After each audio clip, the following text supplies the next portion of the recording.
आज है day 8 15 days of surveying challenge from beginner to advanced. आज हम चेन सर्वेइंग में एरर्स के बारे में पढ़ेंगे जो डायरेक्टली मेजरमेंट की एक्यूरेसी को अफेक्ट करते हैं। कल हमने इंस्ट्रूमेंट्स देखे थे और अब समझना जरूरी है कि मेजरमेंट परफेक्ट क्यों नहीं होती। एरर का सिंपल मतलब होता है एक्चुअल डिस्टेंस और मेजर्ड डिस्टेंस के बीच का डिफरेंस। यहाँ एक इंपॉर्टेंट बात समझ लो, मेजर्ड डिस्टेंस वो होता है जो हम फील्ड में डायरेक्टली मेजर करते हैं और एक्चुअल या ट्रू डिस्टेंस वो होता है जो ग्राउंड पर रियल डिस्टेंस है, मतलब करेक्ट वैल्यू जो हमें करेक्शंस के बाद मिलती है। सर्वेइंग में छोटी सी मिस्टेक भी फाइनल रिजल्ट को कम्प्लीटली चेंज कर सकती है, इसलिए एरर्स को समझना बहुत इंपॉर्टेंट है। एरर्स मेनली 3 टाइप्स के होते हैं, क्यूमुलेटिव एरर्स, कॉम्पनसेटिंग एरर्स और मिस्टेक्स। फर्स्ट, क्यूमुलेटिव एरर्स जिसे सिस्टमैटिक एरर्स भी कहते हैं, एक ही डायरेक्शन में बढ़ते रहते हैं, या तो मेजरमेंट हमेशा ज्यादा आएगा या हमेशा कम। इस टाइप के एरर्स डेंजरस होते हैं क्योंकि ये कंटिन्यूसली इंक्रीज होते रहते हैं। इसके कॉमन एग्जांपल्स है चेन या टेप का एक्चुअल लेंथ स्टैंडर्ड से डिफरेंट होना, टेम्परेचर चेंज होना, पुल या टेंशन का इफेक्ट और सैग यानी चेन का लटकना। अब इनके इंपॉर्टेंट करेक्शन समझते हैं। रॉन्ग लेंथ के केस में करेक्शन दिया जाता है as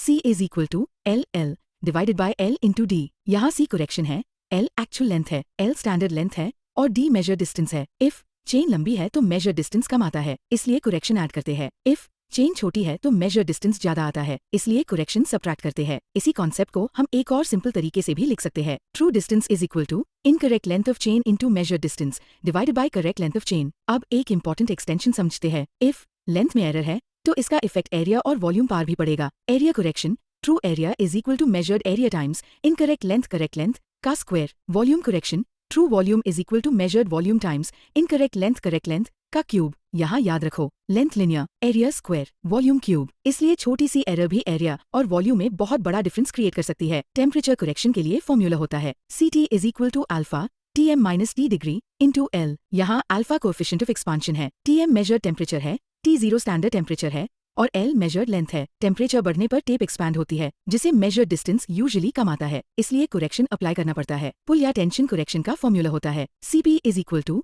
P minus P0 L divided by AE। यहाँ P अप्लाइड पुल है, P0 स्टैंडर्ड पुल है, अक्रॉस सेक्शनल एरिया है और E यंग्स मॉड्यूलस है। ज्यादा पुल लगाने से टेप स्ट्रेच होती है और लेंथ बढ़ जाती है जिसे मेजरमेंट अफेक्ट होता है। सैग करेक्शन का फॉर्मूला होता है CS is equal to W का square L divide by 24P का स्क्वायर। यहाँ W वेट पर यूनिट लेंथ है, L सपोर्ट्स के बीच का लेंथ है और P अप्लाइड पुल है। सैग हमेशा नेगेटिव होता है, मतलब मेजर डिस्टेंस हमेशा एक्चुअल से ज्यादा आता है। अब दूसरा टाइप है कॉम्पनसेटिंग एरर्स जिसे रैंडम एरर्स भी कहते हैं। ये कभी पॉजिटिव होते हैं कभी नेगेटिव, जैसे अनइवन ग्राउंड, रेंजिंग एरर्स या छोटी रीडिंग मिस्टेक्स। इनका इफेक्ट जनरली एक दूसरे को कैंसिल कर देता है। तीसरा टाइप है मिस्टेक्स यानी ह्यूमन एरर्स, जैसे रीडिंग गलत लेना, एरो काउंट भूल जाना या चेन को स्ट्रेट ना रखना। ये एरर्स अवॉइड किए जा सकते हैं अगर हम थोड़ा केयरफुल और अटेंटिव रहे।